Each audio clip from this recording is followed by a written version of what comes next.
Before we get going, could you do me a massive favour and press the follow or subscribe button wherever you listen to the podcast? You'll be actively helping the podcast to develop and grow, so I'll be really grateful. Vision Graft, a career and resilience companion with Richard William Preisner.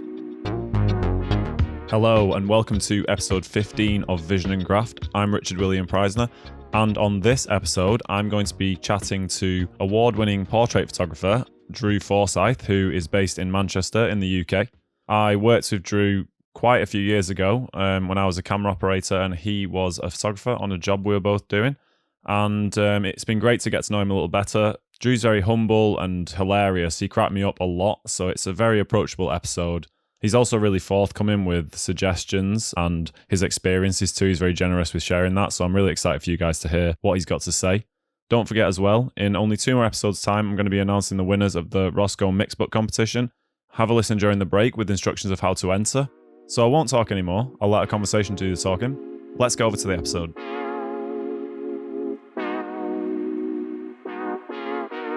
How did it all begin? How did you become a photographer, and what's the journey been like so far? Yeah, big question. How did I become a photographer? Well, I first kind of started getting into photography, like a lot of people, I think, when I got my first camera phone when I was 15, I think, something like that, 15, 16. And then, it was a hobby. It was a hobby for years and years and years, all the way through university. And it wasn't really until, like my kind of second, third year of university, I was in the drama club. And they said, can you take photographs of our show? And we need some headshots of the cast for the program. So you've got a camera. By that point, I had my first SLR. And I was like, yeah, okay. And I did that. And that kind of lit the torch paper. You know what I mean? So that kind of really ignited it in me as like a bigger part of my life, even though it was still a hobby. And then, through university, leaving, through jobs and whatever, it was always just ticking away in the background. And I started to get more and more people asking me if I could shoot stuff for them. And eventually it got to the point where I was like, right, I guess I'm a freelance photographer now. And I kind of registered self-employed and jumped through all the kind of administrative hoops that come with that. And that was about 8 years ago, I think. I think.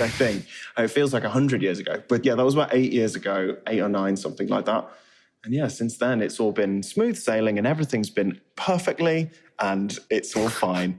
and none of my hairs are grey. I know, obviously there's, you learn a lot on the job, I think, with photography. And obviously, you make a lot of mistakes. And I've made a ton of mistakes, in the last however many years it has been of shooting. But obviously there are ways to combat that. So it's been an incredibly rewarding and exciting experience. And photography has opened doors that to other people are sealed shut. So it's been great. I love it. I absolutely love it. That's amazing. I've noticed whilst looking at your work that you've got quite a strong focus on dance in your work. And I was kind of wondering what the importance of having a specialism is to you as a photographer, but also why specifically dance?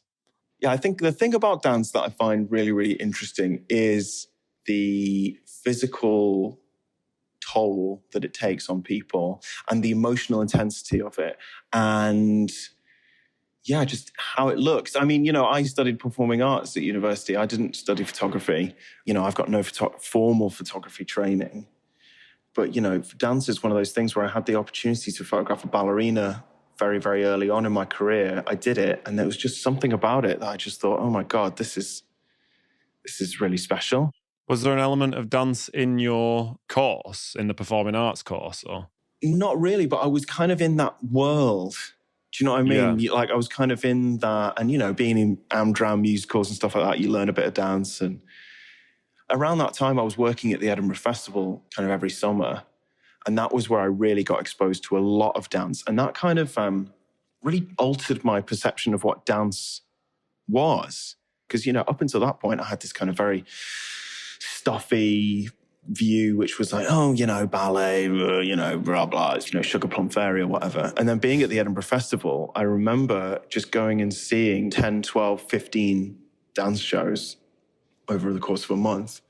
And just seeing all this stuff, like, just the sheer amount of contemporary dance that I was just completely unaware of. And I remember seeing one show in particular, which was 8 guys, the most muscular, athletic, physically fit guys you've ever met. It was an hour-long show, and the show was all about kind of male bonding and, like masculinity and all that kind of thing, but told through contemporary dance.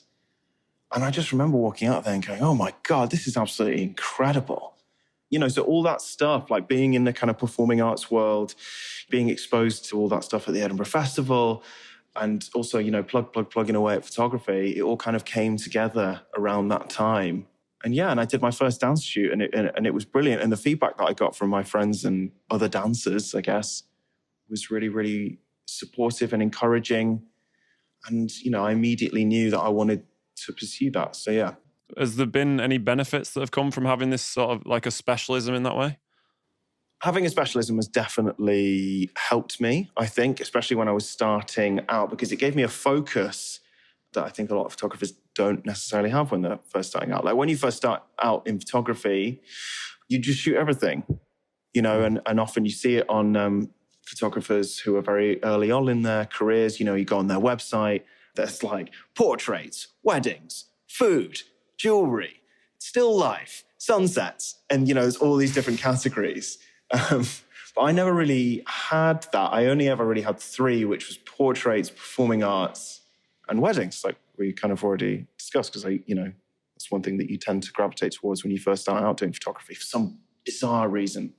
I have no idea why, because it is one of the most stressful photography assignments you can take.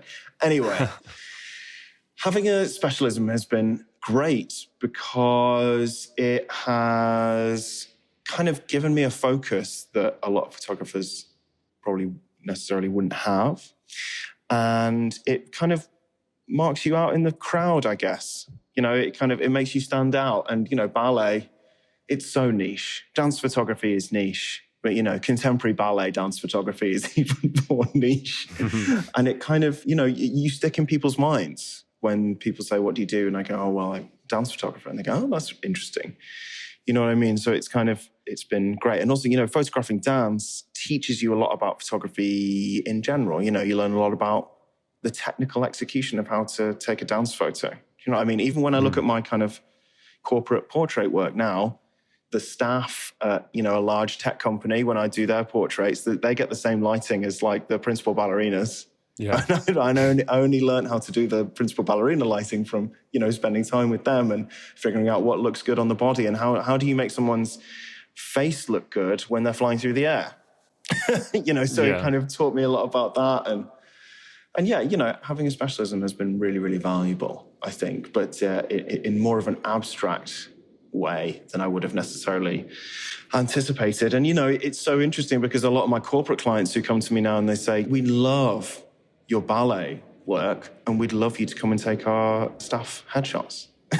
I'm like, oh, okay, I'm sure. Happy to do it. Do you have them leaping? Not sure how they...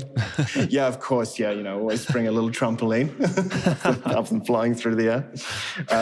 Is that what you have to do with the ballerinas to get the height? Do you have them leaping on trampolines and things like that? No, I never do. Some photographers do, but my emphasis is on the kind of authenticity of it. So no trampolines or anything like that. That said, when I'm shooting on location, what I often do is, even if I'm in the middle of nowhere, I will bring like a little strip of dance floor for them to move around on, especially if the ground is very uneven. Shooting ballet on location, it, has its dangers, I guess you would say. Yeah. So, from safeguarding, I'll do that. But no, what you see is what's happening. Just because I think like ballet in particular, but dance more generally, is such an impressive physical feat.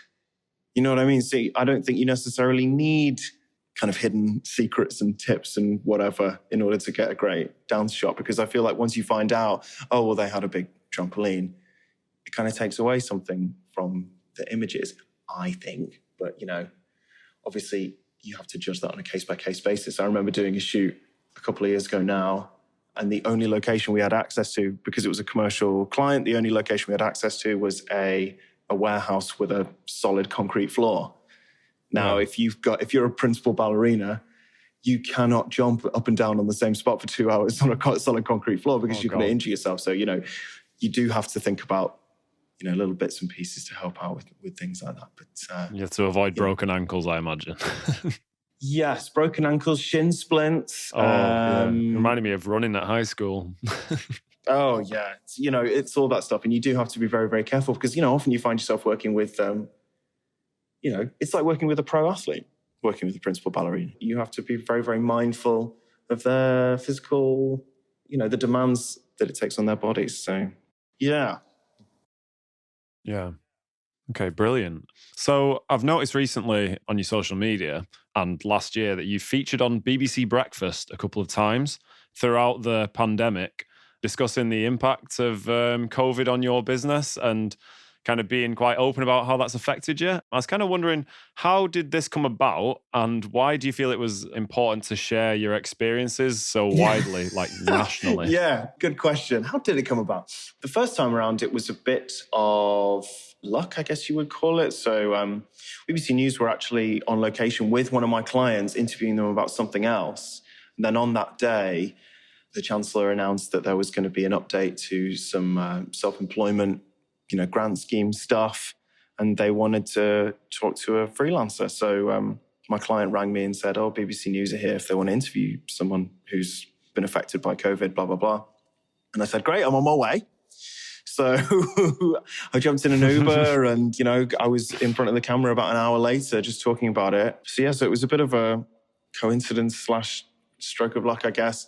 And then about 9 months later, the journalist got back in touch and said, we're doing a follow-up piece. We want to speak to you and see how things are now compared to how they were, 9 months ago. Would you be up for that? And I said, yes, absolutely. So yeah, we did another interview and it was great. It was really, really nice to have that kind of platform to speak about my experiences. I don't know what yours was like, but my social media over the course of the pandemic was pretty bleak. Obviously, as part of my job, I'm surrounded by people who work in performing arts and who work in, industries that were incredibly hard hit. Photography is not something you can do remotely, much as a lot of my colleagues tried, and with some success, I should say. But profits were down 85% at one point. Do you know what I mean? So I wanted to talk about it because it was really, really tough. And I wanted to kind of give a voice to the people who have really struggled. Do you know what I mean? Like there's whole sections of society who found it incredibly difficult from not only a financial perspective, but also from a mental health perspective and from a physical health perspective as well. And I wanted to kind of speak to some of that. I'm fortunate I managed to take advantage of the self-employment grant scheme. But, there's also a level of people who missed out on that. I was speaking to one of my friends who lived down in London. She's a dancer in the West End. And, she said that the first round of self-employment grant scheme, in her first round, it was £61 that she got. And in her second round, it was 58 or something. You go, oh my goodness, Jesus. And there's an awful lot of self-employed folk in this country. So I wanted to, speak about my experiences and try to, give a voice to people who wouldn't necessarily have had that opportunity. So. Yeah, that's a very noble thing to do. And I remember how social media was. I mean, this podcast was kind of born out of that time where things were quite bleak for me. And I was essentially trying to find a bit of an outlet to speak on some issues that were bothering me more widely in my industry as well as during the pandemic. Yeah, well, I mean, a lot of my photography colleagues managed to do these kind of creative projects. I know a few people who did like doorstop, in inverted commas, projects, taking portraits of people stood on their doorsteps, I should say, or like other creative things and, whatever. But I couldn't really handle it, especially in that first period of lockdown, kind of April, May 2020, just because it was just so overwhelming. Yeah. And then it wasn't until kind of June-ish, that I started to do work again. And then, I just spent a lot of time kind of doing more introspective stuff, like sorting out all my gear, figuring out what I need, what I don't need, what I use, what I don't use. And it was around that time that I switched camera systems, which is incredibly stressful and difficult financially or whatever, and kind of decided to teach myself new software. And so I focused more on that rather than like putting stuff out into the world, because I just couldn't handle it. I know what you mean. I think I had a similar creative drought right at the beginning. I saw that other people were being very creative, and I moved out of London, Right. and my focus was sort of on that. So just because of the upheaval on a whim, I was kind of shocked out of my creativity, and it took me a while to get it back, which has sort of been the first time in my life I ever had that experience, because I've always been quite a creative person or searching for it. So yeah, similar experience there. So you mentioned to me before when we had a conversation last time that you do personal projects in your photography, and they're quite an important part of being a photographer. Where do you draw your inspiration from for your personal work? I would say a big chunk of my inspiration comes from music. Like, music is a huge part of my life. Like, I love discovering new artists, listening to music, going to gigs. And a lot of the time when I'm listening to a piece of music, if you close your eyes, like, you can kind of see, anyway, that's what I do. I kind of close my eyes and I see what stuff kind of comes into my head. Do you know what I mean? So kind of like, it's almost like you're trying to design a music video in your head. Like visualizing, essentially. Yeah, so like visualize it. And, you know, certain songs make you feel, and certain pieces of music make you feel a certain way. And, you know what I mean? So yeah, music is a huge part of my creative process. And that's where I draw a lot of inspiration from. But, you know, typically it's the world around me. You know, it's music. It's, I walk a lot. So, you know, spending time in the countryside. A lot of times it's from being in the shower. I get a lot of, you know, I love taking a long shower and like just letting my mind wander and, you know, letting me think about personal projects or creative things or whatever. And then as well, you know, it's spending time with people who are not photographers. Do you know what I mean? Like, I think like in the answer to this question, the thing that kind of, I guess, would become obvious is that like, it's not other photographers. Like, I don't look at other photographers' work and go, oh my God, that's incredible, that's so inspiring. I have an illness where I look at their work and I go, God damn it, I should have shot that. Like, why isn't that in my portfolio? So, I think there's a pandemic of that illness too. Don't worry. Yeah. And I wish I was the kind of person who could kind of dip into Instagram or dip into Vogue or Vanity Fair and look at the pictures and go, oh wow, that's so inspiring. I should, you know, do something similar. I look at it and I just go, oh no. So, you know, as much as I can, I try and get my inspiration from outside the photography world. And, you know, especially the kind of projects that I do. At the moment, I'm working on one which is about preparation, I guess you would call it. It's still at the very early stages. You know, it's about working with people who do extraordinary things on a daily basis. And, you know, the classic example would be a surgeon prepping for a very intense piece of surgery. You know what I mean? So like photographing them, kind of going through all the stuff that they have to do in order to, you know, as they're getting scrubbed down, as they're laying out all their equipment, you know, they're consulting with the patient, you know, all that stuff over the course of a day or a few hours, photographing them right up to the moment where they begin, and then the kind of 5 minutes afterwards. So that's the project I'm working on at the moment. So, and it's, you know, looking at finding career paths that have that singular act that to the person is just their normal day, but to everyone else, it's a hugely extraordinary act. So, you know, the first part of it I've already shot, which is working with the principal ballerina as she's about to go on stage. Now, this is something that she does she does it 8 times a week. And to her, it's very normal or whatever. But, you know, if there's a little girl sitting in the front row of the auditorium and they see a ballerina on stage for the first time, it could change their lives. Mm-hmm. But to the ballerina, it's their job and it's an everyday thing. So that's something that I find really interesting. Anyway, coming back to where do you find inspiration? This is a project that I've been working on for a little while. It's still in the early stages, but I'm, you know, working on it for a little while. I find that like talking to other people about that kind of thing can lead to you meeting people and discovering new avenues and like thinking about aspects of it that you never thought about before. But it can also lead to someone saying, well, my friend's a rally car driver. You could photograph him. Yeah. I'm like, oh, that's okay. Cool. You know what I mean? So like by talking about the projects, and obviously that's not going to work with every project, but by talking about them to other people, they can give you really valuable insights, and they can also kind of introduce you to, because it would have never occurred to me. Like, oh yeah, rally driver. That's kind of really visually interesting. The person has to go through a tremendous amount of preparation before they sit in the car. There's an entire team behind them. Like, it's incredibly high pressure, but to them, it's very normal. Yeah. So, yeah, I find talking to other people about projects is really, really valuable. And when you do these personal projects, you know, you're not getting money out of it. So what do you get out of that? What's the benefit for you? I would say the benefit is there's twofold. So firstly, it is an expression of my artistic inner monologue. You know what I mean? I'm doing it because I feel artistically compelled to do it. There's something magical that draws me to that subject or draws me to that person or whatever. And it's like an expression of my artistic voice, I guess. So that's the first thing. The second reason, much more cynical / commercial, is that by doing personal projects, people in the photography industry take note of you.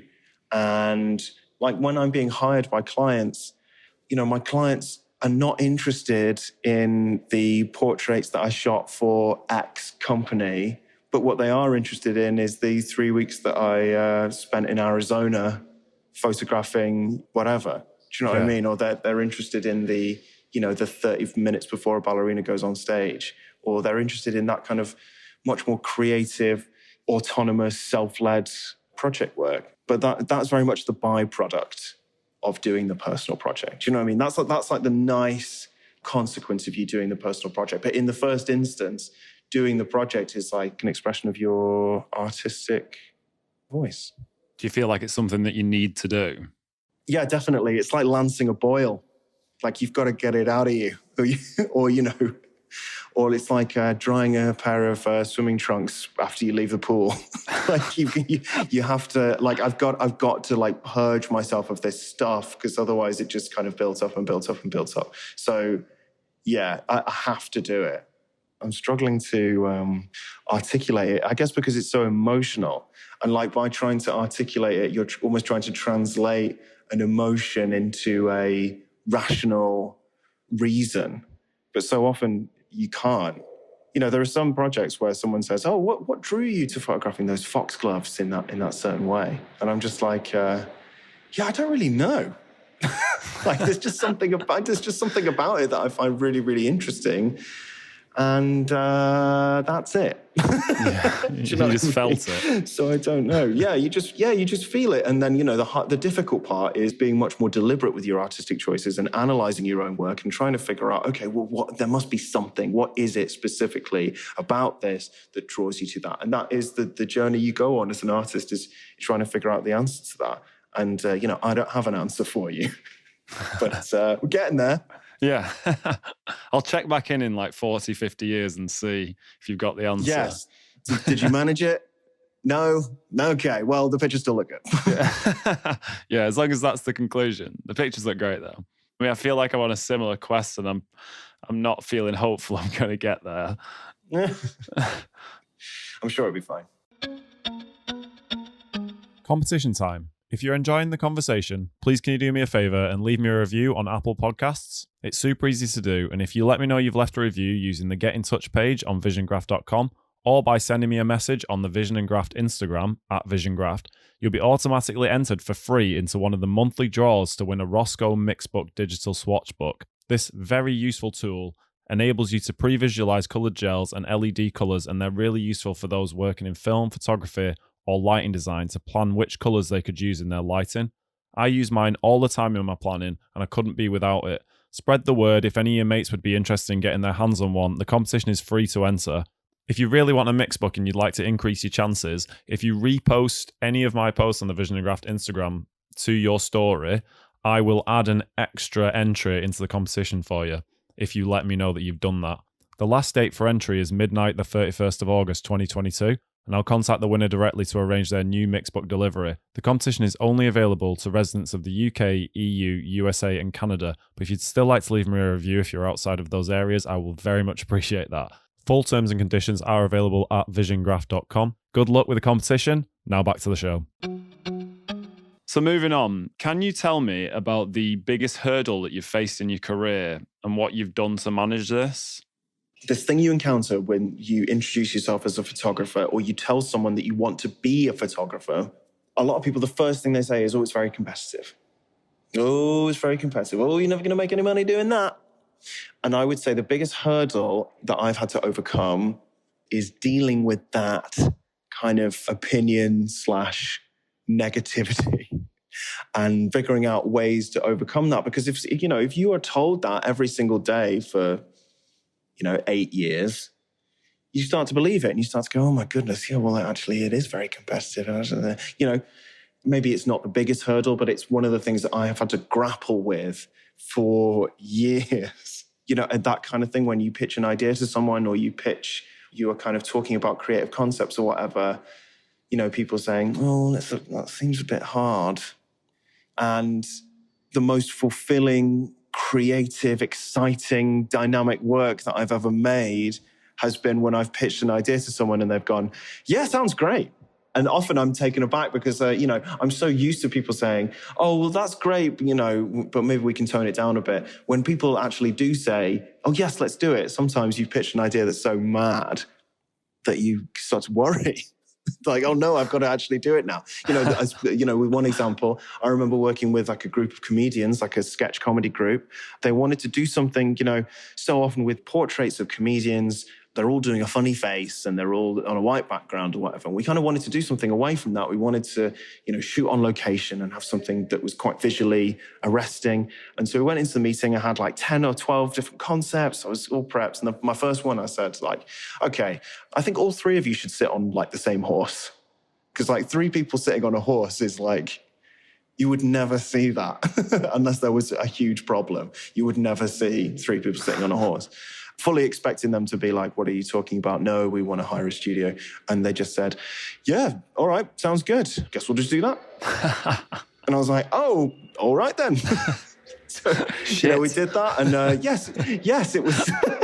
And yes, it was incredibly difficult. And, working with live animals who don't behave and working with, some of the talent who have got a pathological fear of horses and, lying front down on, in horse manure.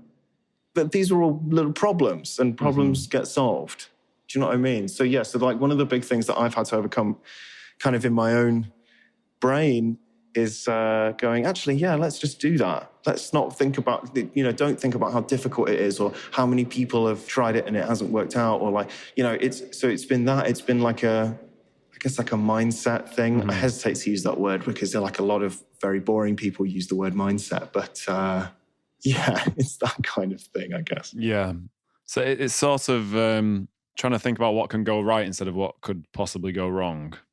Yes, absolutely. Yeah, it's definitely that. It's thinking about, God, imagine if this worked. Wouldn't it be amazing if? Yeah. Do you know what I mean? Like, it's that kind of thing. And, it hasn't always worked out, granted. But, like, it can lead you down all these amazing creative paths that you just would never have thought of if you dismiss stuff instantly, Yeah. And, it's not that these days, in 2020, as we sit here in 2021, photography is incredibly accessible. You just need a phone. Yeah. Do you know what I mean? So, like, just having that encouragement and, that kind of optimism, I guess, that eternal optimism that things are going to be fine and you will find a way around things, that's what I try to do to combat that.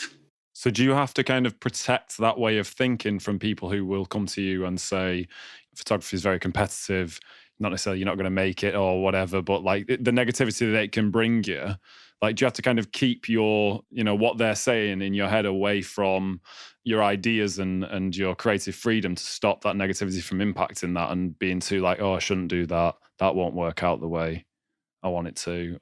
I guess so. I would say it comes in 2 categories. So with that initial, like, oh, it's very competitive or whatever, I encountered that a lot when I was first starting out. And I was very insecure when I first started out. So I was like, oh my God, maybe they're right. Now, if I meet someone and they go, oh, that must be very competitive, I go, yeah, I guess so. But I have the answer now, which is, yes, it is very competitive. But, you make it work. Like, being a figure skater is very, very competitive. I don't know. But people do it. And, Yeah, people do it. So yeah, so I don't really mind now when people, and I've heard it so much, you know what I mean? Like, it's the first thing people say. That and, oh, I hate having my photo taken. Oh, yeah. And I'm like, yeah, I know. I know, that's all right. Take a seat. Yeah, so there's that. And then the kind of other realm where I encounter it is in the commercial world, as part of the creative process. Now, when you say like, oh, do you kind of protect that or whatever? In the very early stages of a project, yes. Because I always think the creative at the very early stages of any project is like trying to light a bonfire, or it's like trying to light a campfire, right? You've got this tiny little flame and you're just trying to breathe a little bit of oxygen onto it, and you're just like, and you know, if someone comes over and goes, actually, we don't think we can do that, it's the equivalent of someone stamping on it.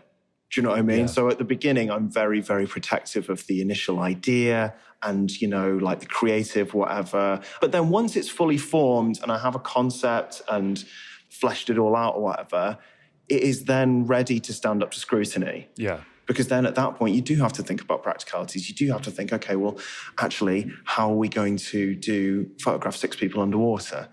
And sometimes it doesn't work. So, you know, like, yeah, I think there is absolutely a time and a place for, you know, constructive criticism, I guess, or like tearing the idea apart or whatever, but that has to come slightly later on down the road. If that comes too early on in the process, then I don't like it. My idea has to stand up. I've got to get my idea up on its feet first, and then it can, you know, whatever. I saw that you recently took a break from work and social media combined. I think you went on a holiday.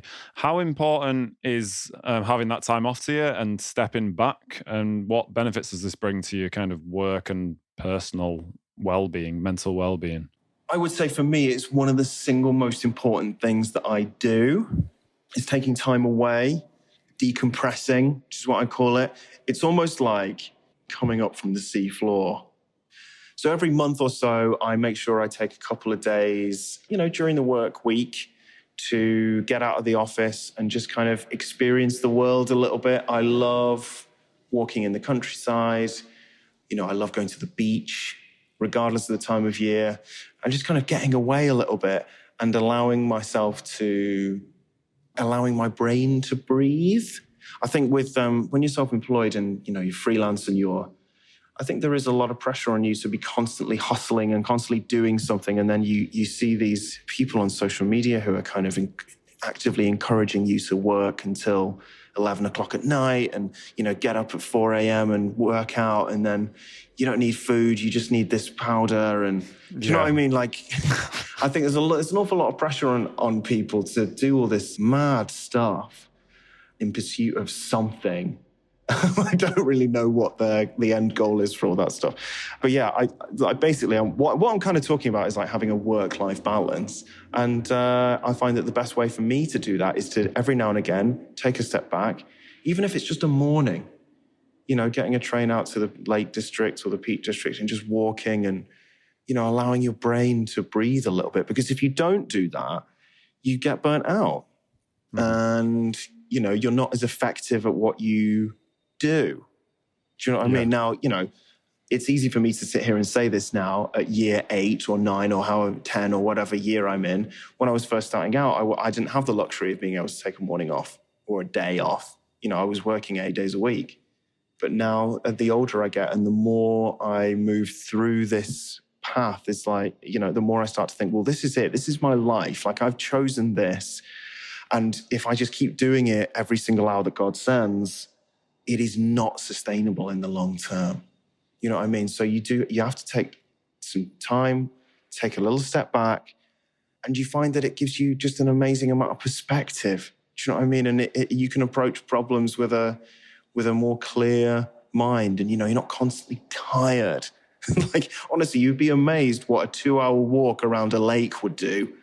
Do you know what I mean? And, you know, a lot of my friends are big advocates of like wild swimming and stuff like that. Now, you know, I have tried it. It's awful cold. It's my kind of main feedback. It is cold. My sister's currently in the Lake District doing that right now. And I'm like, oh, I'm not sure I want to be doing that. Yeah. Did you really do it unless it was on your Insta story? But yeah, I mean, so I try to, as much as I can and as often as I can, to just take like even just a couple of hours off and away from things. And it's just incredibly valuable. And you don't realize how valuable it is until you're really, really burnt out. And then, someone replied to my Insta story actually, just before I went on holiday and said, well, you're looking tired. You go, well, that's weird actually, because I don't really feel super tired, but people are starting to notice whatever. And then I stopped and looked at my diary and looked at my life and I thought, yeah, there's probably a reason I'm really grumpy all the time. And I'm snapping at people I love. And, so having that time, yeah. And I think there's absolutely no shame in taking time off. And guess what? The world does not stop when you take a day off. Do you know what I mean? Like, it's fine.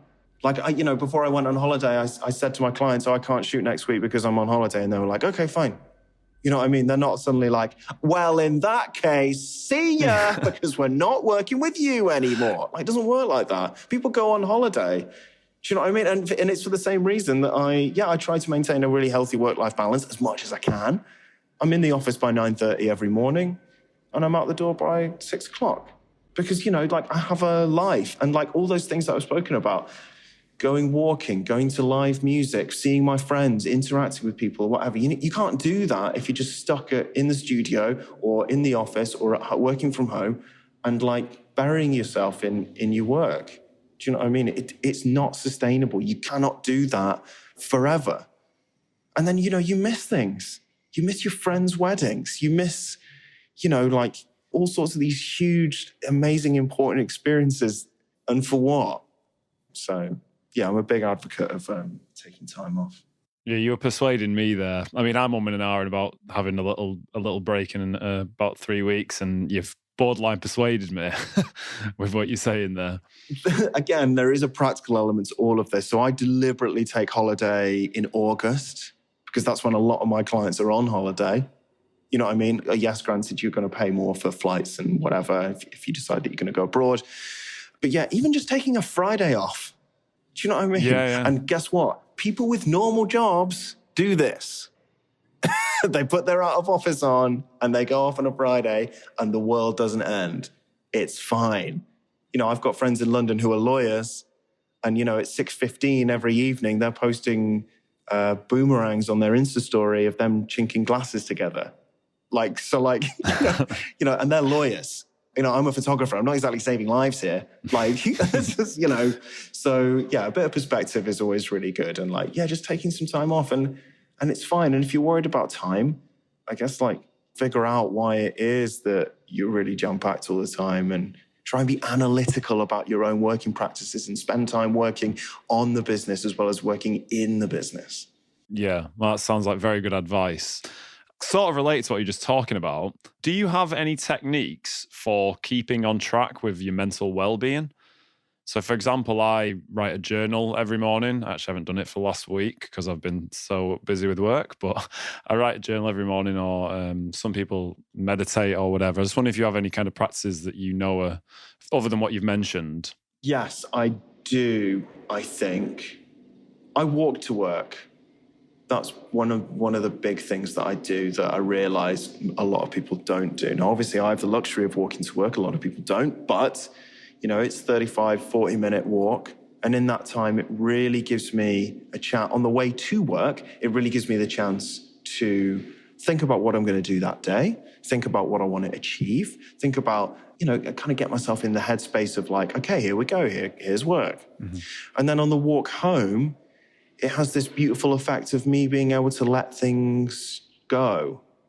So on that 40-minute walk home, I can just, get lost in my own thoughts and just, slowly but surely let go of the day. And then by the time I'm home, I'm not an absolutely insufferable bore. Do you know what I mean? So walking to and from work, I think is really, really valuable. That's what I do. I always have a holiday booked in. Now, when I say holiday, that can even be a day off, a Friday afternoon. I always have something booked in because then I've got something to look forward to. Yeah. Having something to look forward to is just so, so important. And you're not even really aiming for it, but you find that just having just a little bit of time set aside that's just for you or for you and your partner or, whatever, you and your friends. Having stuff to look forward to, I think, is really, really, really valuable. So that's a big one. And I talk to myself a lot. That's the last thing I'd say. I talk out loud to myself a lot. And I find that really, really helps me get to grips with issues that I'm overcoming or problems, whatever, because I find so often if I'm really struggling with something, or let's say I receive a difficult email from a client, or, someone's being demanding, or, blah, blah, blah, blah, blah. I find so often if I verbalize it, it becomes just another little thing that I have to take care of, rather than it being some huge issue that I, spiral over. Do you know what I mean? Yeah. Like saying out loud, like, oh, that's a spicy email. Like suddenly takes the power out of it, and you go, oh, right, okay, well, I guess I just have to reply now.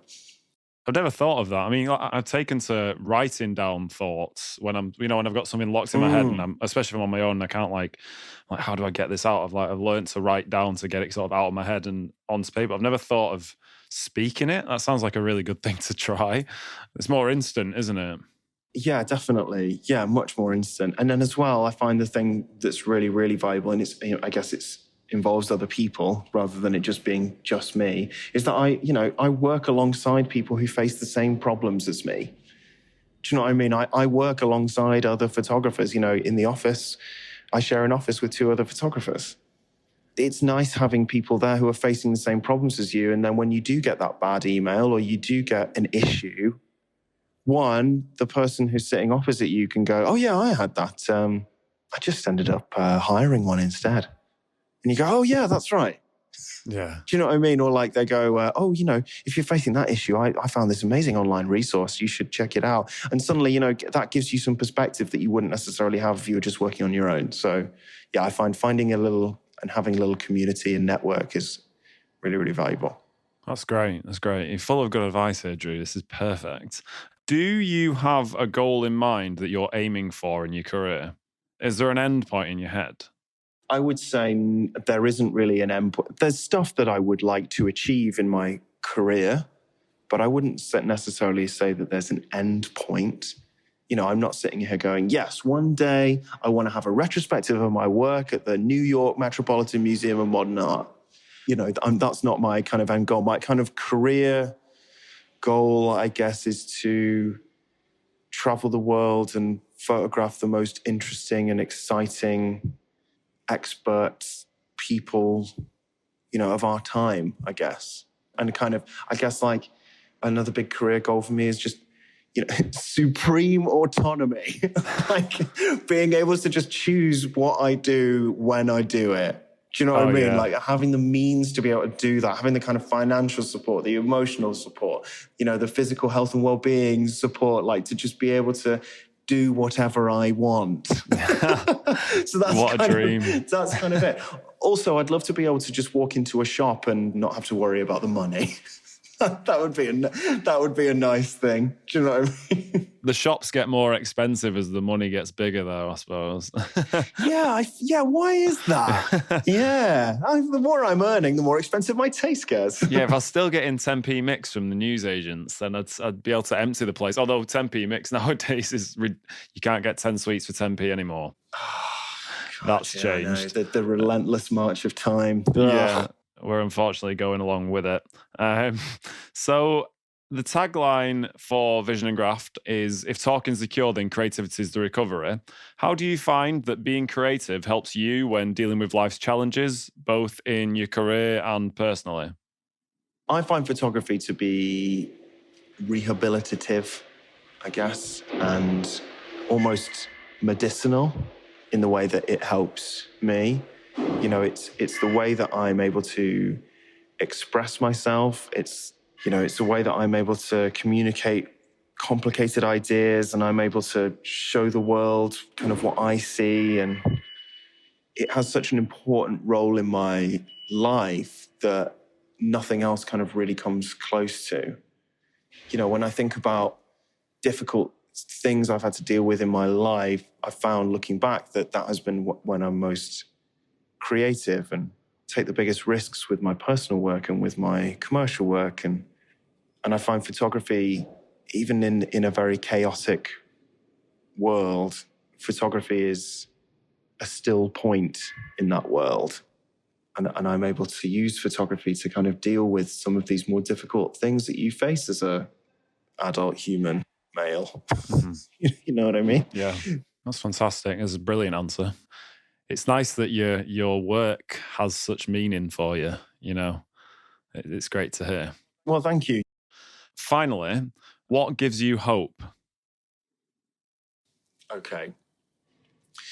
You know what it is? I'll tell you what gives me hope. I'm on the edge of my seat. I can't remember who said this, but there is a famous quote somewhere where someone said that often when looking back at music, people would go, oh yeah, 1969 is the greatest year for music. Oh man, 1987, it's the greatest year for music. Appetite for Destruction came out, Guns N' Roses, you know, whatever. I can't remember who said this, but someone said the greatest year for music is every year because you get to experience all of the old stuff, but then you get a whole slice of new stuff as well. So like when you ask what gives you hope, I think like seeing the incredible amount of creativity that happens every single year, you know, all the time, that makes me hopeful. I used to be one of those boring guys that was like, oh yeah, no great music made after 1993. You know what I mean? But then actually, why don't you stop and listen for a goddamn second, you know, and think about what you'd be ruling out? You just like, yeah, so that makes me really hopeful is seeing like the incredible ability for art to move me and to shape my world vision on a daily basis. Amazing. That's a fantastic answer and a brilliant way to bring the podcast to an end. Thank you so much, Drew, for chatting to me on Vision and Graft. Really appreciate it. And I'm sure that all the tidbits that you've given are going to be like very helpful for anyone listening, photographer or non-photographer alike. So thank you so much for being open, and I'm very, very grateful for that. Oh, it's been my pleasure. Thanks for having me. Find us online at visiongraft.com. And for updates, follow Will on Instagram @VisionGraft.